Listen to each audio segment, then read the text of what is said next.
চারটি লক্ষণ দেখলে বুঝবেন আপনার রোজা কবুল হচ্ছে। আমাদের রোজা কবুল হচ্ছে কি হচ্ছে না এটা কিন্তু আমরা অনেকেই জানি না, কারণ আমরা কতটুকু আল্লাহকে খুশি করার জন্য করছি এটা একমাত্র আমরাই ভালো জানি। কারণ আমাদের প্রতিটি ইবাদত কিন্তু আল্লাহকে খুশি করার জন্য করতে হবে, ইখলাসের সাথে করতে হবে।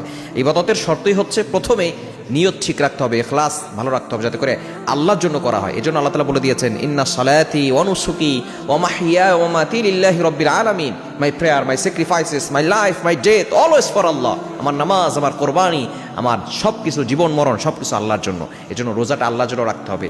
এই রোজা কবুল হচ্ছে কিনা কিভাবে বুঝবেন? চারটি লক্ষণ দেখে। নাম্বার 1, এক নম্বর হচ্ছে রোজা আমাদেরকে আল্লাহ তাআলা এই জন্য দিয়েছেন যাতে করে আমরা মুত্তাকি হতে পারি। আল্লাহ তাআলা নিজে বলে দিয়েছেন 2 নম্বর পারার 6 নম্বর পৃষ্ঠার 11-12 নম্বর লাইন, সূরা বাকারা 183 নম্বর আয়াত।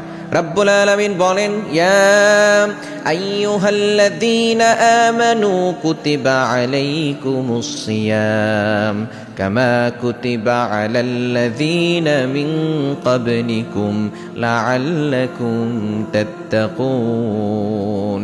এক নাম্বার হচ্ছে রোজার উদ্দেশ্যই হচ্ছে আমরা যাতে করে মুত্তাকি হতে পারি। যদি আপনি দেখেন যে রোজা রাখার পরে আপনি গুনাহ ছাড়তে পারছেন, অন্তরে আল্লাহর ভয় এসেছে, আপনি গুনাহ থেকে দূরে সরে আসছেন, মনে করবেন আপনার রোজা আল্লাহর কাছে কবুল হচ্ছে। আপনি রোজা রাখার পর যদি আপনি দেখেন যে হ্যাঁ আপনি গুনাহ ছাড়তে পারছেন, একটা সময় আপনি গুনাহ করতেন, এখন গুনাহ ছাড়তে পারছেন, এখন আপনার অন্তরে আল্লাহর ভয় আসছে, আপনি আল্লাহর ভয়ে সকল গুনাহ ছেড়ে দিচ্ছেন, মনে করবেন আপনার রোজা কবুল হচ্ছে।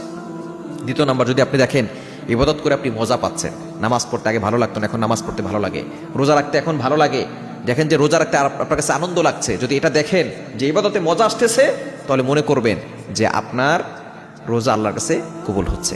এবং 3 নাম্বার, যদি আপনি দেখেন যে আপনার ধৈর্য ধরার প্রবণতা বাড়ছে, অর্থাৎ আপনি ধৈর্য ধরতে পারছেন। একটা সময় আপনি ধৈর্য ধরতে পারতেন না, যে কোনো বিষয় আপনি কন্ট্রোল করতে পারতেন না, নিজেকে রাগ হয়ে যেতেন, কিন্তু এখন এই রোজা আপনাকে ধৈর্যের শিক্ষা দিচ্ছে, আপনি এখন ধৈর্য ধারণ করতে পারছেন।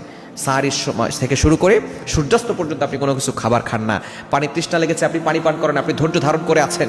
আপনি চাইলে পানি খেতে পারেন, আপনি পানি খাচ্ছেন না, চাইলে খাবার খেতে পারেন, আপনি খাবার খাচ্ছেন না।